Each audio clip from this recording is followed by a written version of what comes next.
Brad Geiger, I've just been handed a very excited envelope, and I would like to share it with the world, my friend. I've opened up the envelope from the National Cartoonist Society, the premier organization of cartoonists in America, the pros of the pros, right? And they have gathered together in quorum to say that Brad Geiger is a nominee for Best Long-Form Online Comic for 2025, my friend.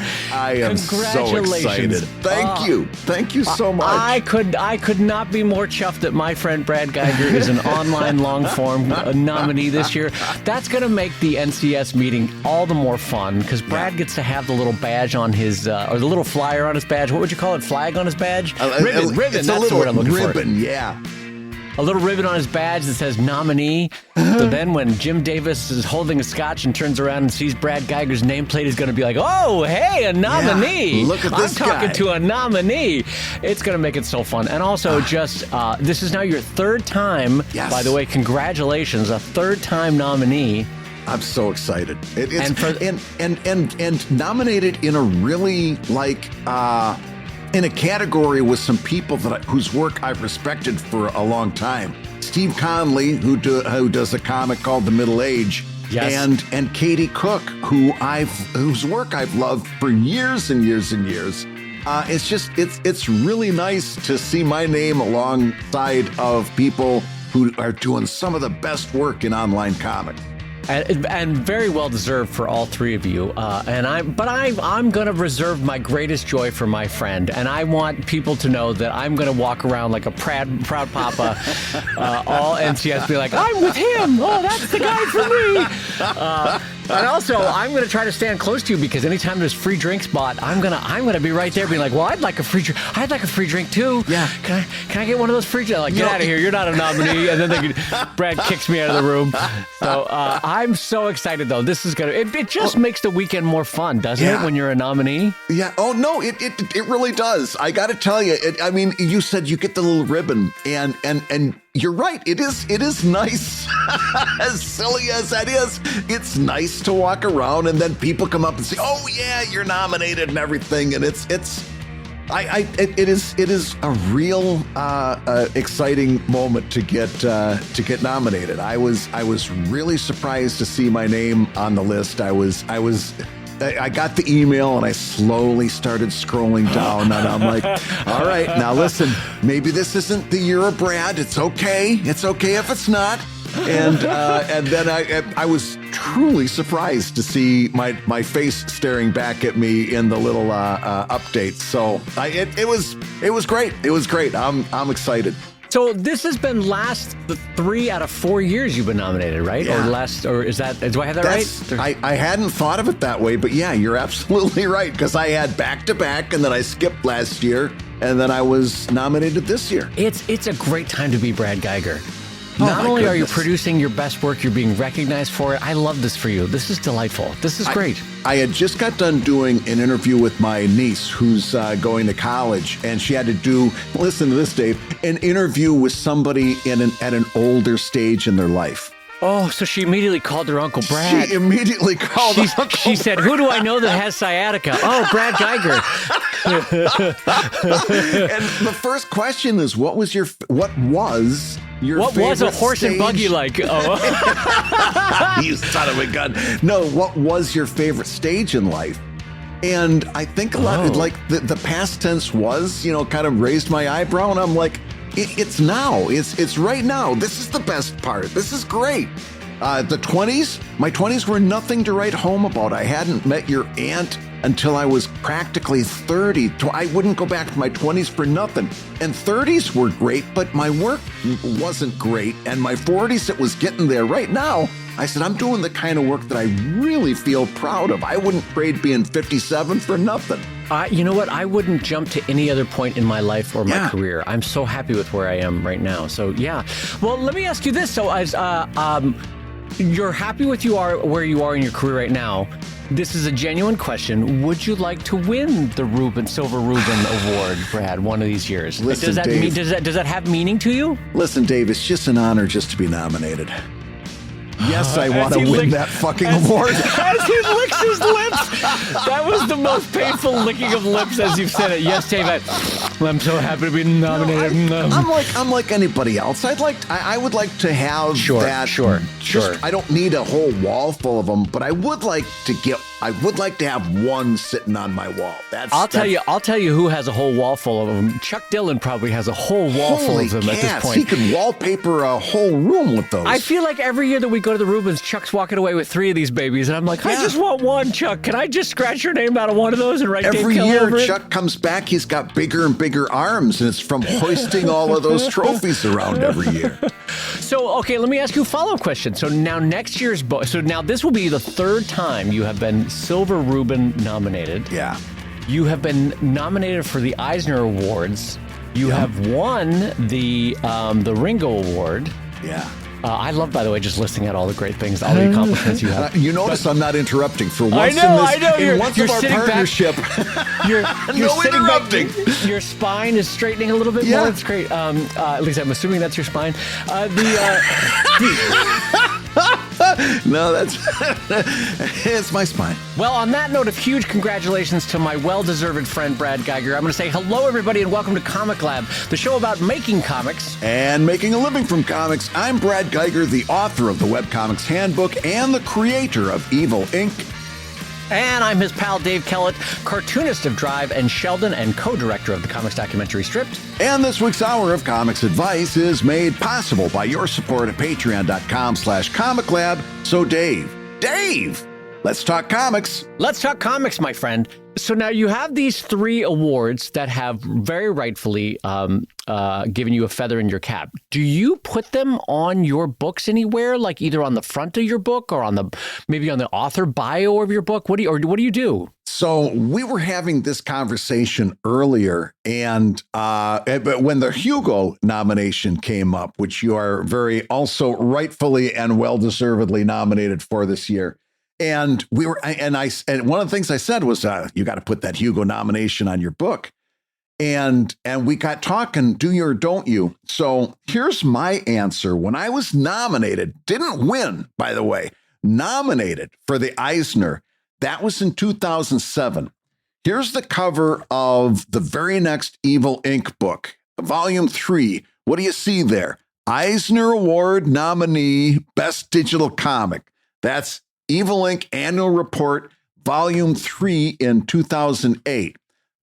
Then in 2009, there's Volume 4. What do you see there? Eisner Award nominee. Eisner Award nominee in my case. So that was the year after that. Then there came Volume 5. I was going to say, did you do it in Volume 5? Take a look. I've got that nominee mentioned on 5 and 6. It wasn't until Volume 7 that it finally felt a little bit weird to keep mentioning this award that I didn't win. So I think it might be. I don't know that I don't know. I think you should definitely put Hugo Award nominee on the cover of a Drive book because that's a very specific thing. Okay. I don't know. Now that I've won a Ringo, it makes more sense to put like Ringo Award winner on a book. What would be? I don't know. I'd really have to think that one out. It would be, let me put it to you this way. It would be really, really nice to have to make the decision between putting Ringo Award winner and Silver Reuben Award winner on the next book. That would be a wonderful problem to have. I don't expect to have it, but it would be a wonderful problem to have. So there's really 2 questions involved in something like this, Brad. Yeah. Is that one is marketing and one is, let's be honest, ego. I was going to say bruising, but that's not the right word. Ego buffing, stroking, I guess. Ego stroking. Yeah. Thank you. Yes.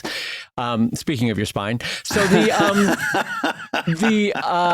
So the question is, does it even move one book if I put Eisner nominee or Hugo nominee on my book cover?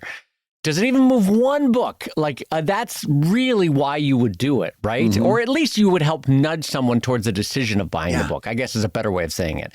So you'll never get a definitive like, yes, I sold one more copy of a book or I sold 100 more copies of a book because I put Hugo nominee on there. Yeah.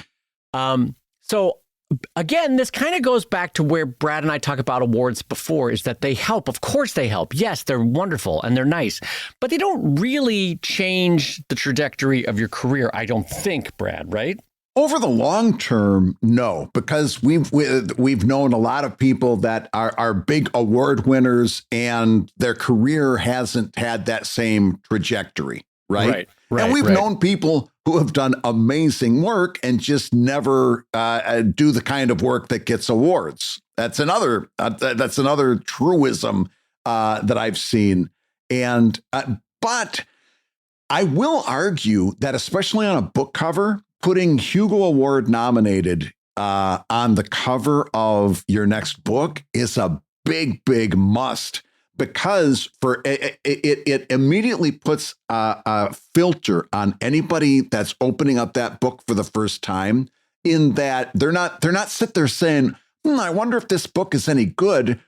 They're going into that first glance at the inside of your book, knowing that a whole bunch of sci-fi fans said that this was good.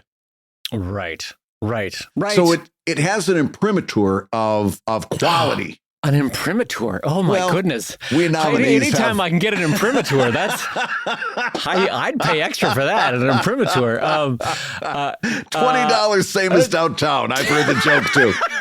$20, same as downtown. God damn it, that's a funny line. No, you're right. So here's okay, I'm just going to be honest with everybody. In a way that I don't normally feel about my Sheldon covers, although I do feel this way about my anatomy covers. The Drive covers, in my mind, I aesthetically, I really like them. They're very pretty, but they're also very clean. They're very clean, right? And it would a little bit bother me to have the first four of them be very clean, and then the fifth one have this little bug on it that says Hugo nominee. And a bug, for those that don't know, bug is just sort of a marketing badge. You know what I mean? You could put a circle, a square, a little starburst or something. That's a bug. Yeah. The fifth one would have this bug on it that would say Hugo nominee. So here's what I was thinking. If I did do it, would I do it where there's a shrink wrapping and then a sticker over it that says Hugo nominee, so that when you unwrap the shrink wrap, the sticker goes with it into the trash? And then, or you're giving me like this look like that's the dumbest. No. I this is fascinating. There are so many times that you and I think with the same brain. And then there are times like this where I'm like talking to an alien.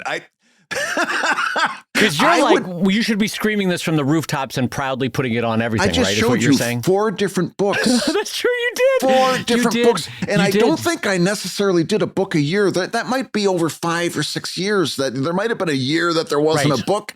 Right. I literally did it until it felt downright ridiculous to have it on the cover. And then I didn't do it. Yeah. In fact, I'm very much surprised that I didn't do the Ringo nomination on the cover of the latest book, because the timing would have been right. That's literally just because I didn't think of it and was a missed opportunity. But I would have that Hugo nomination written on. I would do it. I wouldn't do like a logo, and I wouldn't do anything designy. But I would have the words typographically, maybe letter spaced out a little bit along the bottom, in its proper place design wise. Yeah, I would write those words on the book. Yeah, that's so. I don't know how many, 3. Okay, so I don't know how many times I've been nominated for the Reuben, but for the Eisner, I definitely remember it's been 3 times. Yeah. And for the Hugo, the 1 time so far, right? Yeah. But I don't know that I've ever put it on any book of mine on the cover. You didn't put your Eisner win on a Sheldon book? I did. Well, I didn't win, by the way, nominee, but I didn't put it on. But here's where I did do it. On the back of the book, there's usually a little block of text that's like, hey, gang, here's the book you're about to get, and it's done by Dave Kellett. I think it's like 3-time Eisner nominee, and I'll put it there in the small, 18-point font that's on the back cover. But I won't put it on the cover because I I don't know. Maybe if I won, I've never really won an Eisner or a Hugo. Maybe if I won, I would do it. But even then, I don't know that I would, because I guess what I'm saying is I don't know that it's worth the trade-off of making the cover less pretty for not moving more books. But the look on your face as I say this out loud is flummoxed. You're like, what are you doing? Yes. Yeah. If let me put it to you this way: if you won the Hugo and didn't put it on the next cover of your book, I would be jaw dropped. I would feel like I had to come over there to Los Angeles and shake you up or something. A Hugo win would belong on the cover of that next book. Okay, I might agree with you there that I would be I look at every sci-fi book from Scalzi or something, and it definitely says Hugo winner on it, and so the marketing team definitely knows to put it on there. Yeah. I'm going to ask you a genuine, God's honest question. Yeah. Would I sell even one more copy of Drive if it said Hugo winner on the cover? Let me give you an honest answer. There's only one way to find out.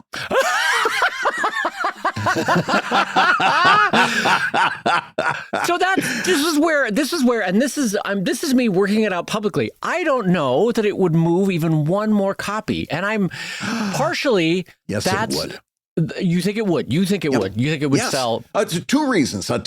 Number one, again, it's gonna that next person that walks up to you at Comic-Con or the next World Con that you go to, right? But by the way, back up real quick. That sticker idea, you definitely do that for the copies of Drive that you have out at World Con this year. Yes, because you and I both agree, like 100%. When you're physically in front of someone, and then you can see and gauge how much they are reacting to the sticker, I can sell to that one. I'm pretty good at manipulating sales once I have somebody in front of me. And if they're reacting to Hugo winner, I can cinch that deal. You know what I mean? So yes, I agree with you there. So you definitely have the sticker there. But I'm just saying for an online sale, and I would have it in the book description that would be next to the book online in my store, if that makes sense. Yeah. In big fonts, it would say Hugo winner. I just don't want it on the cover. It's Really? They're very pretty. I don't know. You're looking at me like I'm a jackass here. Maybe I am. Maybe this is me. It isn't a jackass look. It's just okay. So number one, the filter. Number two, you just got done saying that, all of these, John Scalzi's book says Hugo Award winner. And that came from their marketing department somewhere along the line, back when publishers were more financially healthy. You have to assume that someone did some kind of research to answer that same question. Does putting that award on the cover move books? I mean, common sense says yes, probably, but I would assume when I see that many published, and maybe this is a cognitive dissonance of my own that I hate when I see it happening, but if everybody does it in this particular case, I gotta think that there's a marketing thought behind it. Am I wrong there? You're on the right path in that you assume, and I assume that some marketing team somewhere has done some study of like, hey, we work for Random House, and we in the 1990s we have a big budget, so let's do a quick study of like what blurbs on the cover work. Do quotes from Stephen King work? Do Hugo Award winner blurbs work on the front? What works? So you and I would assume they would do that. I'm not sure that they actually did that. And I assume they did it because everybody does it. Do you know what I mean? Yeah. I think it was just it could be crowdthink on marketing team, because that old truism in advertising, I forget who in advertising said it, but they said for every dollar spent in advertising, only 20 cents makes a difference. But the problem is nobody knows which 20 cents. Which 20 cents, yeah. So I think this is one of those situations in marketing is that they're like, I don't know what sold the books. It sold real well, and we had Hugo winner on the cover. Maybe that was part of it. You don't know. Right. You don't know. So I just find it an interesting question. Maybe it's my own stupid hesitation. It's the same kind of thing that makes me not like celebrating my own birthday. I don't like puffing up myself. Do you know what I mean? I don't know. Don't get me wrong. I'm good at marketing myself and I'm happy to, but there's certain levels that I like balk at, where I'm like, nah, I don't want to do that. So It's funny. I can see the look on your face that you're just like, my stupid friend. If you win the Hugo, put the freaking Hugo on the cover. Seriously, like I'd have to drive over to Los Angeles and reach over top of you and hit the keyboard and Hugo. Just so you know, I'm going to put it on the back cover, definitely, 100%. And I'll put it in the author bio, definitely. Yeah. For whatever reason, I have a stupid hang up about putting it on the covers of my book. So, okay, now time out. Would you put it on the cover of a Sheldon book? If it was the same situation? Yes. If I want an Eisner for it's just Sheldon. drive that is precious. Yeah. Something. Yeah. Man, maybe I'm that's not true. making fun. I envy that you have that feeling about a cover of a book. Well, it's so stupid, but I want all 5 of them when you lay them out next to each other, which, by the way, no one but me will do. Does. Yeah. No one will do that.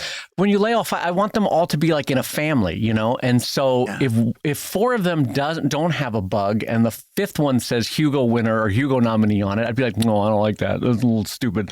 It's just so anyway, maybe this is just too much Dave Kellett for today. I don't know. So you will be putting Reuben nominee on the cover of the next. Well, that's another question. Does Reuben even carry enough weight with a broader public? Do people even know what that is? Yes, I think so. I think Reuben Award nominee. I think I would have to very strongly consider that for the cover. You know, and hey, maybe I don't know. That's, you know what?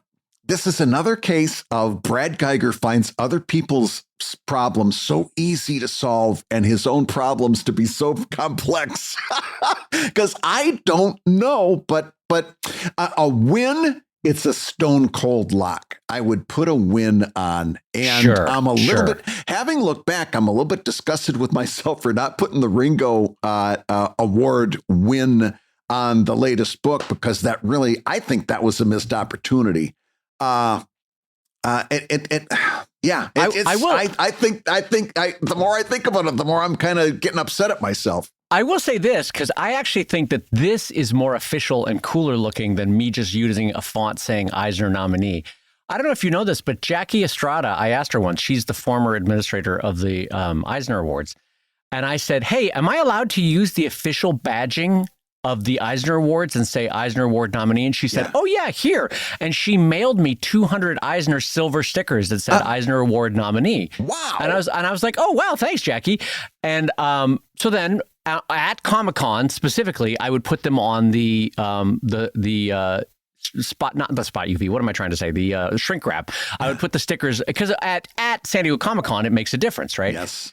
But that would lead me to think that I could ask Jackie for the digital file and incorporate the printing into the next version of that book, right? Don't you think? I'm sure you could. I'm sure if they're that loose with stickers, you know, which cost them ostensibly something, sending you a free JPEG would be nothing.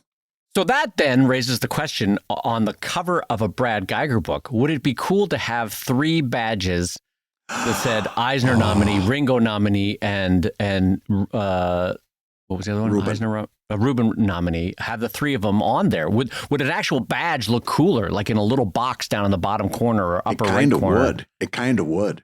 Yeah. That would look kind of neat, actually. That would be kind of it would be a really neat thing, especially, you know, like the Ringo logo is in a circle, and the NCS logo itself is a circle. It's circular. Yeah. I think. Oh, yeah.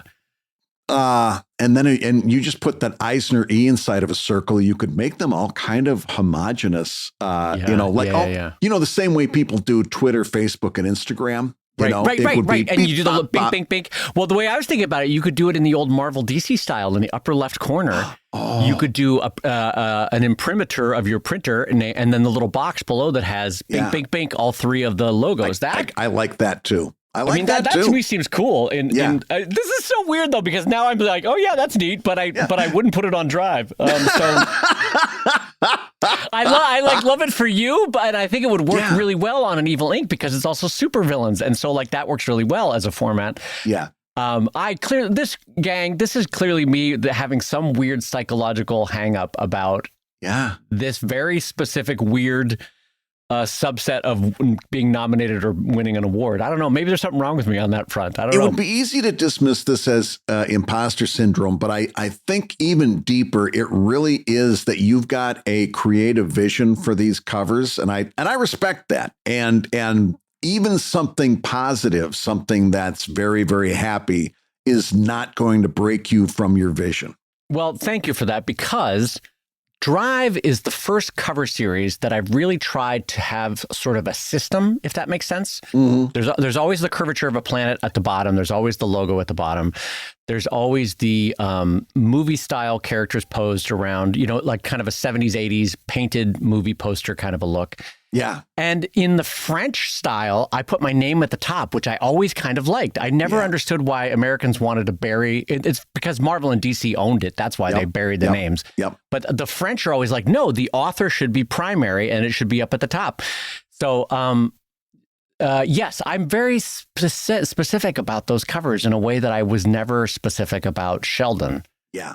The Anatomy comics, though, I also really like. But anyway, and now we're getting too far into the weeds on this. We're now halfway into the show on this We are one. halfway into the show. And I'm going to do a little bit of a pivot here because we've got some mid-show updates. And it just so happens that our first update has to do with the Hugo Awards. But tell me about those voting packets. So, okay, I wanted to introduce everybody to this because I did not know this existed. And until I remember, gang, that the Hugos and Worldcon in general are sort of new to me. They're sort of terra incognita.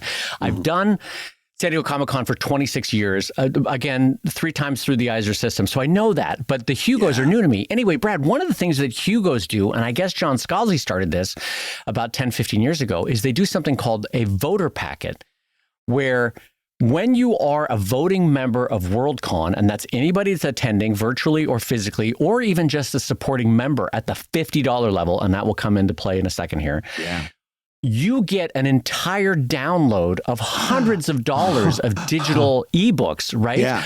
All the winners all the nominees for that year's Hugo are ostensibly in this packet. Now, some publishers only give you the first 5 chapters, or some publishers only give you this or that. But people like myself, I'm like, take whatever you want. Here's all 5 graphic novels. I want you to read Drive. Like, here you go with God, that kind of thing.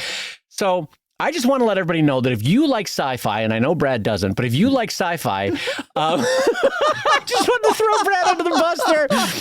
No, but because you and I joke about Dune all the time. But if you like sci-fi, go over to the Hugo Award, Worldcon. It's specifically called LA Con V, stands for 5 this year. LA Con V, and join up at the WSFS membership level. It's only $50.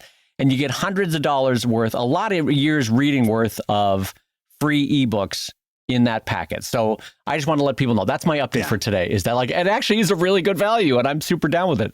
Okay, so our next update is, we have a late breaking update from Patreon. We had a question earlier that asked if Comic Lab was going to be using Patreon quips, and just like 5 minutes before turning the microphones on, Patreon sent out a message to Comic Lab saying that they had built out what they were doing, especially on that Patreon app. They're doubling down on that experience of seeing other work on the feed, and also separating a membership feed to keep all of that separate. So they have been listening to a lot of the feedback that they've been getting. But the significant thing there is that quips will start to be enabled on desktop. And we said the things that was keeping us from using quips was that we had to do it on our phones, and we just didn't have time for that. It didn't work into either one of our workflow to do that. So I think we'll if just speaking only for myself, if it's something that I can just work into my workflow, like when I'm setting up the promotion for the new show and the pro tips on Buffer to go out on Blue Sky, it's no skin off my nose to just hit another button. And as long as it's on desktop, just fire off the quip. So you probably will see some more Comic Lab quips coming your way. And then we'll decide, again, going back to that 2-2-1 formula we set up at the beginning of the year, if we want to really incorporate that into our social media outreach. But I'll be honest with you, it's gotta really show me a lot, and you better believe I'll be using tracking links to find out if I'm not going to get fooled like I have been so many times in pretend internet numbers and saying, oh, we got this really big number. Here's a graph that shows the bar going way up. I'll be using tracking links to see if it's actually sending people where we need them to go. Yeah, I will be honest. And again, I don't know why this is Dave Kellett Cantankerous version today, but Quips has yet to interest me or spark with me in a way that makes me want to do it at all. It sort of has landed like a wet fart for me in terms of like, I just don't care. I don't hate them. I don't love them. I just don't care.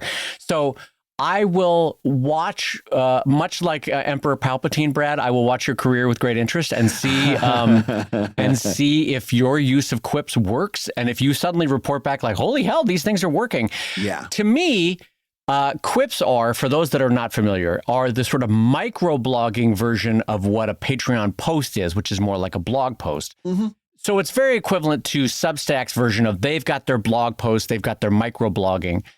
I find Blue Sky to be very useful for my microblogging, such that if it works out that Patreon if the Quips could be plugged into my buffer system and I could do two at once, that would be a no-brainer. I would do that right away. But if I have to log into both systems, and I don't know, I can't be bothered at this point. I can't be bothered. I guess what I'm saying is I see why Patreon wants to do it for Patreon. But I don't know yet why Dave Kellett wants to do it on Patreon, if that makes sense. Yeah. No, I agree. And you probably are. I notice my Brad Geiger account does not have that availability yet. And I think that's probably NSFW accounts are always the last people to get added to that because there's a number of other. I don't think that's NSF. I don't think that's NSFW. They had emailed me about that actually. That's just Brad Geiger specific. They just don't want you to do it. So I'm sorry about that. Hey, gang, if you're listening while you work, take a minute to stand and stretch. And while you're doing that, we'll tell you why you should join us on Patreon. Yeah, because when you do, you'll get hours and hours of podcasts that we've recorded just for backers. And exclusive Patreon posts that go even deeper on Comic Lab topics. And you'll get access to our exclusive Discord server, a thriving community of professional cartoonists. So you can support the show you love and get tons of actionable resources for your own cartooning. And ho Nelly, if you want even more comics goodness in your life, check out the new drawing show that we're doing with our pal Kevin McShane over at wrongwayshow.com. That's wrongwayshow.com. In each episode, we'll show you how to draw your favorite cartoon characters the wrong way. Now, everybody, let's talk comics.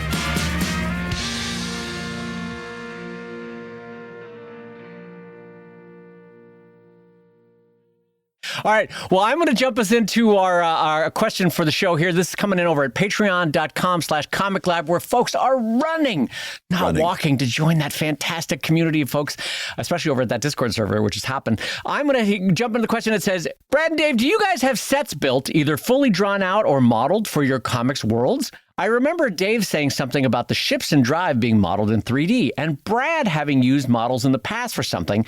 But have you ever done full interior sets, or are they just laid out in your own mind? Cheers, guys. So a great question, Brad. I'm super down to hear your answer to this. Brad, what do you do in terms of sets or 3D modeling or existing pre-created stuff? Well, when I started using Clip Studio Paint, I started experimenting with the 3D models that they have available there. And immediately I saw that it was by using those, I was able to keep my characters on model a lot better. And I saw the potential for that. And so pretty soon I had built like a character lineup of my characters, and each one of them has their own height and their own body shape and so forth. And I was able to keep them a lot more consistent than I ever could before. In fact, I look back on my older work now, and it's, somebody's got a big head over here, or, they're shorter than the other character in the next one and taller in the page after that. And it was just, I saw that I could stay on model a lot more easily. And then when I started using those, it was a small step to use Clip Studio's background 3D models, and a lot of which are pre-made.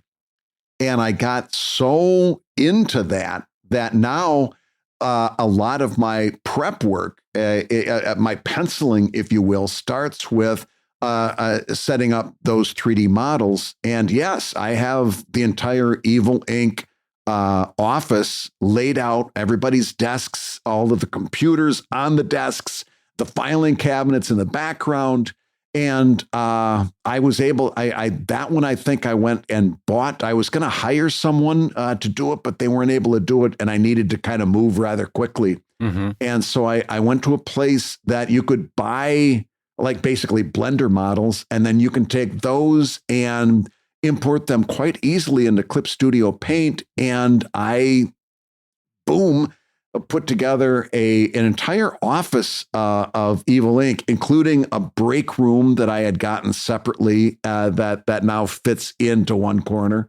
And I've got notes in my sketchbook where everybody sits. So even if I'm doing a scene and I've got characters sitting, they're going to be consistently sitting in the same area next to the same person and stuff like that, which isn't super important, but it is a nice little touch when that happens, because then you can also build up relationships between people who sit together normally, and they can be a little bit more familiar and all that kind of stuff. So yeah, I working in Clip Studio made me a big fan of those 3D models, and it's really improved my work. My characters stay on model a lot more. And by the way, I always hesitate to talk about this because it sounds like those models are just doing all my work, right? I'm just tracing the models. And for a little bit, I did. I was like, oh, I can just trace these models. And I put out crappy looking stuff because the models are good, but they don't give you my character design. They don't give you my faces, and they really don't do foreshortening all that well. So if you get into a situation where you're just tracing the models, and I can tell you this from experience, you end up with some substandard looking images because you've got those models, as good as they are, they're just a starting point. And so even when I'm drawing a face, the eyes aren't exactly where like the little lines indicate my eyes should be. And the nose isn't quite everything. In fact, the total head shape, I haven't drawn that head shape without altering it ever since I started learning about the limitations. Ears get moved up. You hear what I'm trying to say. Even if you adjust those models, absolutely. you can't just trace it straight. It's still got to be your vision that gets put into that. Having said that, having those desks all set up so I can just have those converted into lines saves me a ton of time that I would be spending dutifully doing all these sets. So I'm a big fan of the Clip Studio sets. I will say that before the show, I had asked Brad this question. I was like so curious about what he does. And he showed me his sort of workflow in Clip Studio Paint. And I was blown away, amazed, first of all, at what Clip Studio Paint can do. So I just want to say, completely separate from this question, if you are 19, 22, 35, 55, and you're thinking about transitioning from analog to digital, I am too far in the weeds in Photoshop to suddenly switch gears at the moment. I will at some point, but at the moment in Drive, I'm too far in the weeds to switch gears to Clip Studio Paint. But what I'm saying, I want to say this very categorically and clearly. If you are just starting out and you could either learn Photoshop or either learn Clip Studio Paint, learn Clip Studio Paint. It's just the better I did not know that Clip Studio Paint could do this stuff with 3D. And when I saw what program you were using, remember, I was like, what is this? What can do this? What are you doing? Because he was repositioning his 3D art and right in his program and then rasterized it. And I was like, what the hell? So I just didn't know it could do that. So it's a little bit like you've been driving an internal combustion car and then you get into electric the first time. You're like, oh, this is just better. Clip Studio Paint is just better. It's just a better better way to do it. So if you're starting out or if you're thinking about going digital and you have to learn some program anyway, my advice as a non-Clip Studio Pro user is use Clip Studio Pro. That's the better of the two options. Don't you think, Brad? I agree. And I've never used Procreate, but I don't know that Procreate even has that kind of functionality. Yeah, it can't do what you want. Yeah. As far as I know, and again, I'm completely ignorant as to that, but I'm a big booster of Clip Studio. I think it's a dumb name for software. I hate the name. Dumb. It's so dumb. I hate the word clip in it. Because that's clip art, and no artist in their who can look themselves in the mirror ever comes up and says, "Hey, take a look at this clip art that I'm using." Nobody likes clip. Nobody likes clip, and paint isn't the right word. No. But the important stuff, functionality, they go way beyond what I would have expected. I have to think that there was some legal cease and desist that was issued to them why they moved away from Manga Studio Pro, because Manga Studio is such a smart word. It's such a dumbass name. Whatever the marketing team was, it probably wasn't a English as a first language marketing team that picked Clip Studio Paint, because it just sounds like they picked three random words and kludged them together. Anyway, so what do I do with digital templates and 3D models and stuff? So for me, unlike Brad, I have, say, a bridge in Drive that ostensibly should have a main door that they walk in and out of,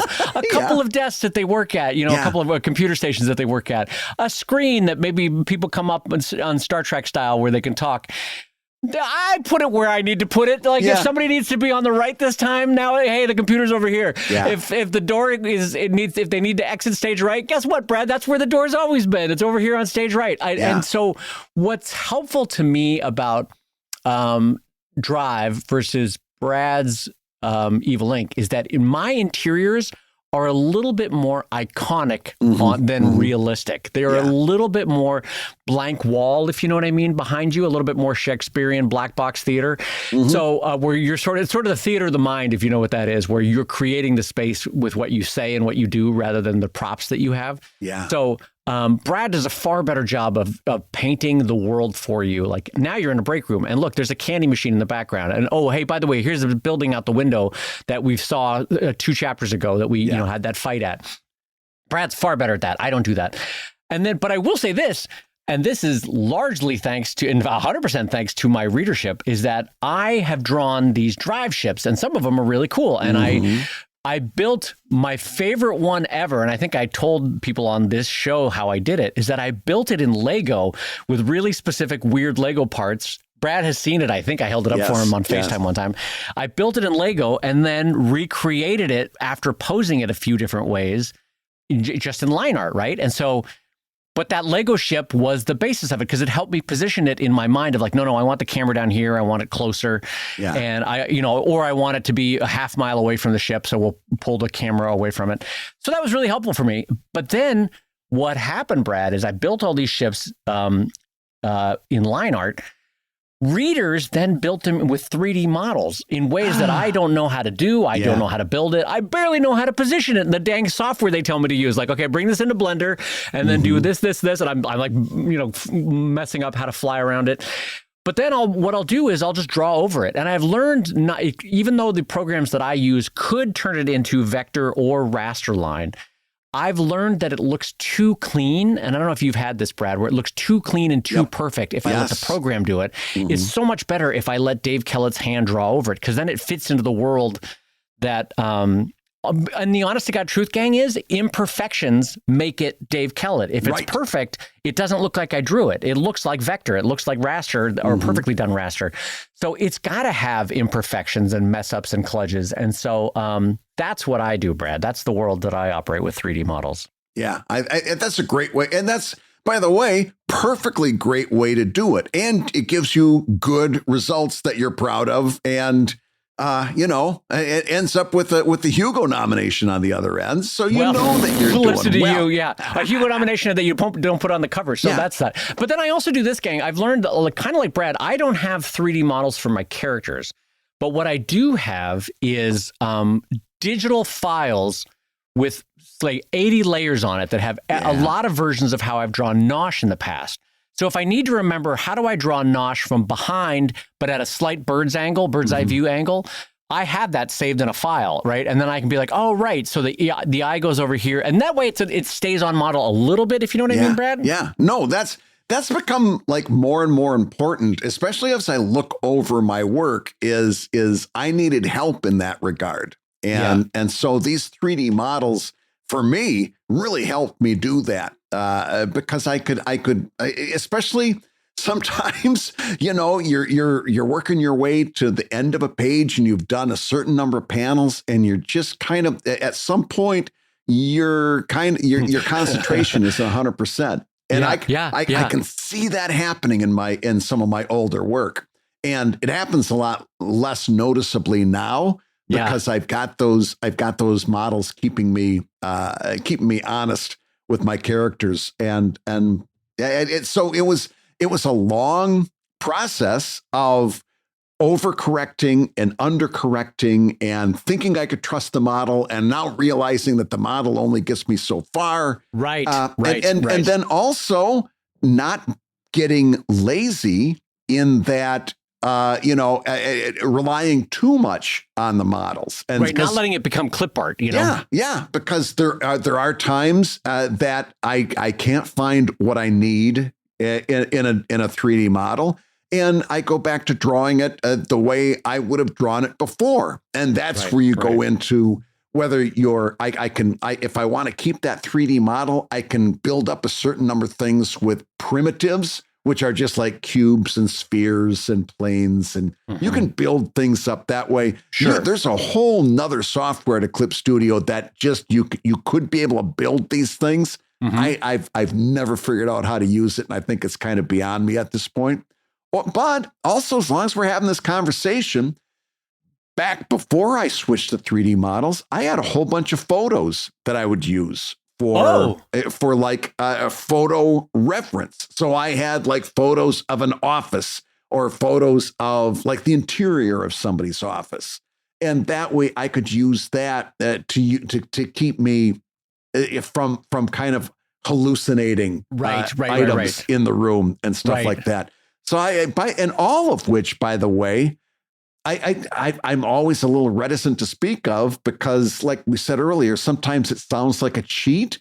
But the more you learn about how your favorite comic artists worked, the more you know that that manga that you love has a whole bunch of pre-drawn backgrounds that they get out of books. You can go down, and I proved it to myself when I was in Tokyo. Went to an art supply store and saw phone book-sized books just filled with backgrounds that just were references meant, meant to scan in and plop into your work. There's a reason they're able to do all that work. It's because they're not precious about doing things that they can easily replace with this other system, and that goes for a whole lot of work. Whole lot of work. Beyond comics, look up a movie called Tim's Vermeer to find out how the great master Vermeer actually painted his masterworks. It had more to do with this machine that he built than it did with this person's ability to paint. And to prove it, the guy Tim in the movie, which is a documentary, paints this amazing masterpiece painting with no painting background, just using the machine that Vermeer built. So all of which to say, all this stuff that you're telling yourself like a 20-year-old Brad Geiger was like, I'm not going to do that. That's cheating. That's cheating. And it was such a big thing in grade school. Did you draw that freehand or did you trace it? Did you draw it freehand? We carry that stuff over, and a certain amount of that is good. You want to be able to draw on your own. But also, especially when it comes to comics, where we're putting out a great amount of work, you also want to work smarter, not harder. Yeah, it's. I remember when I was touring, I don't remember what French comics museum was. I think it was the one in Angoulême, and they had a bunch of Tintin original. Sorry, my apologies to my Belgian friends. Tintin. They had a bunch of Tintin, but then they also showed right there from his own files, the photo references that he used to create this B-28 bomber or this submarine or this rocket that Tintin was about to enter. And you're like, oh, okay, everybody's been doing what they have to do to make their comics going back all the way, like you look at Jack Kirby, people have shown his image folder file. What do they call it? A crypt or morgue. You're close. Morgue. Yeah, morgue. They showed Kirby's morgue one time at some exhibition that I saw, and you're like, oh, and they would hold it right up next to a Fantastic Four page or whatever thing he was working on. And you're like, oh, okay, that building that Hulk was smashing, that's exactly that photo right there. You know, so yeah, everybody does the tricks and tips. The thing that I will say to you, no matter whether it's a photo reference, no matter if it's your own artwork, no matter if it's 3D, let it be a signpost or a map. Don't let it be the destination. You've got to put your own zhuzh on it. You've got to put your own style on it. You've got to reinterpret it some way, shape, or form so that it fits in your world, number one, and then also so that it's in your hand. It's like it's a key part of it, not because we've all read the comic where it's like, Dave style, beautifully rendered building. Then Dave style. And you're like, well, wait a minute. What was that beautifully rendered building? You've got to make it work in your world, right? It's got to fit. It can't just jump out or else it's distracting. Here's the one that we all, a trap we all fall into. And I've fallen into it as much as anybody else, where take that same thing Dave just said and apply it to typography. Where you've got somebody holding a magazine or a newspaper, or there's a sign on the wall, and it's all hand drawn, and then you put this perfect font in there, and it sticks out like a sore thumb. It sure does. It sure does. And that's because, like, if it's a newspaper, it isn't the right perspective, or it's just too clean and pretty. It's okay to use the font, but then, especially if you're doing digital, put a layer on top of that and just trace the font in your own hand and allow yourself to have that imperfection. The imperfections. Just doing that will make that typography look so much. You'll have all of the convenience of using a font and all of the in-world, I don't know how to put it other than it won't stick out like a sore thumbness that you get out of hand drawing. Like, imagine, just for people at home, imagine Jules Pfeiffer or Keith Knight or somebody that has a very idiosyncratic way of drawing and lettering. And then if you suddenly introduced Futura in there, you'd be like, what is this? Like, if you had a Jules Pfeiffer and someone's dancing around the page in the 6 panels, Jules Pfeiffer, and, 6 different bodies of text going along with it. And then in panel 5, all of a sudden Futura was in there. You'd be like, Jules, you okay, buddy? What happened? Did you have a stroke? You can't letter this? Sometimes the idiosyncrasies of your own lettering is actually super key and a super part of your style, and you don't realize it. You're like, no, I wish it was cleaner. You're like, no, you're Jules Pfeiffer. Use your handwriting. It is what it is at this point. People like it for what it is and recognize that it's imperfect and want the human hand imperfection in there.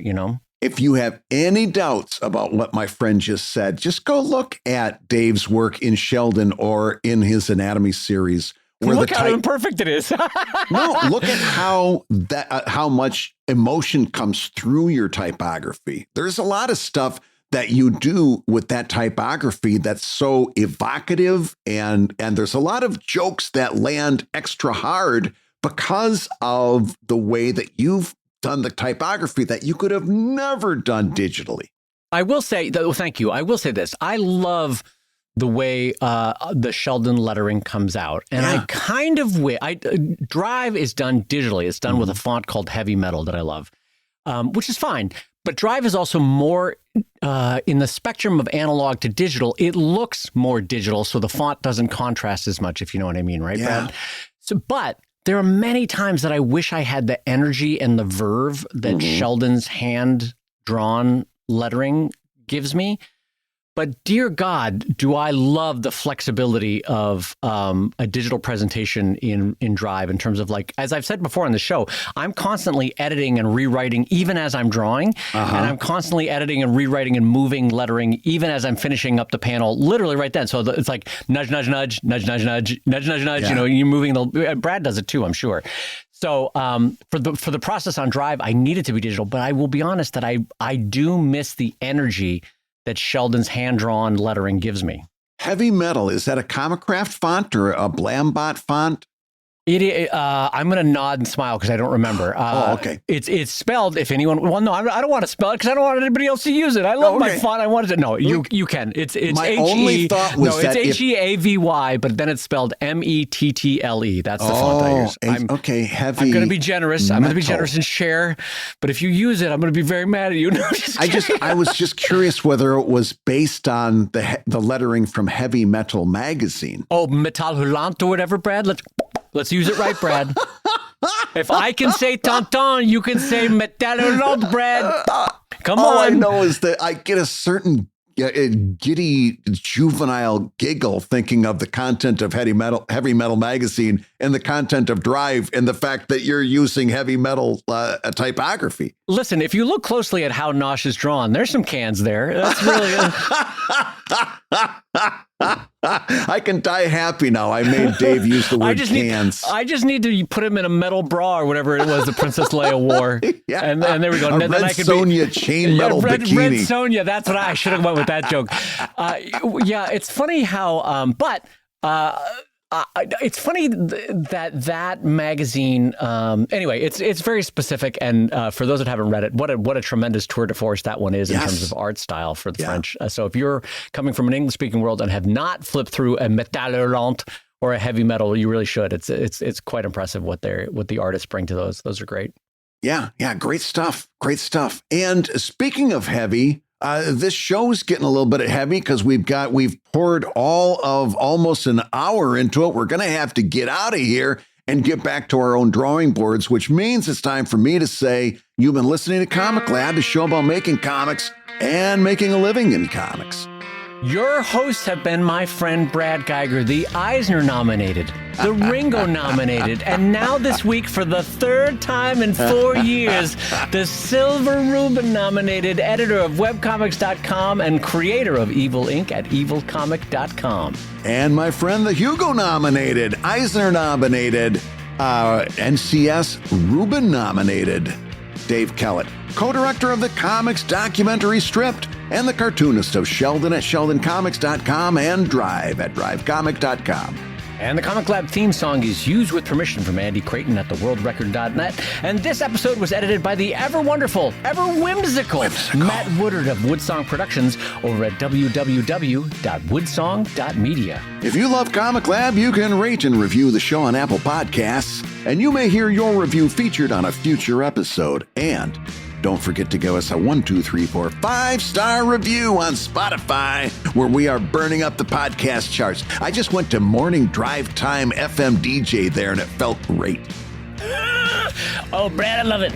I can give you the drive time. You're like, what are we should get some drive time names like DJ in the Finger. Welcome back with DJ in the. They always have some stupid ass name. All right. Don't forget to share your thoughts on today's episode over on the Comic Lab Confab line over at 1-609-379-3520. Once again, that's 1-609-379-3520. That's 1609 Dry Elbow, DRYELB 0. That's right. Absolutely makes no lick of sense, and we may play your message on a future episode.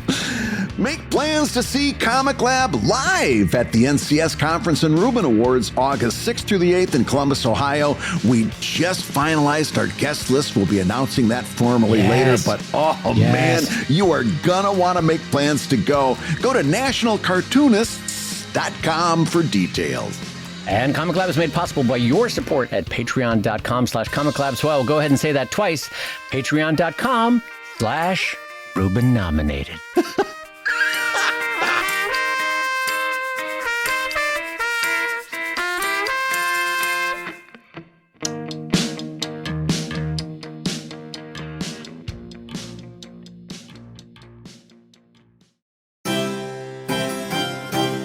And now, broadcasting live from the hallowed halls of Oxford University, where the air is thick with old leather and academic rigor, it's time for the Histories of Sequential Art with our esteemed guest professor, Dr. Reginald Wigglesby. Tickety-boo, old boy, and chip-chip. Always a delight to receive a call from Colonel Geiger of His Majesty's 3rd Mounted Regiment. So pip-pip and what ho, Colonel Geiger, what is today's comics query? Well, today, Dr. Wigglesby, in comics history, it just so happens that in the comic strip BC, cartoonist Johnny Hart had a comic strip celebrating a holiday for the first time. And I was wondering if you could tell us a little bit more about what that holiday was and the significance therein. Yes, of course, Colonel Geiger. Quite good, yes. But this was a bit of a sticky wicket, as they say. Was it a sticky wicket? Around Okay. Oxford, because, as you know, the comic was ostensibly about cavemen, 40,000, 60,000 years before the present day. Humans living in caves, discovering fire, perhaps having a wheel that they could ride around as they misogynistically hit on women in the comic strip. Yes, but one of the more famous aspects of the comic strip is that the comic, taking place 40,000 years ago, Bradley, ended up celebrating the birth of Jesus, which took place 2,000 years ago, indicating that the comic strip made a GD lick of sense, because how could that even have been possible?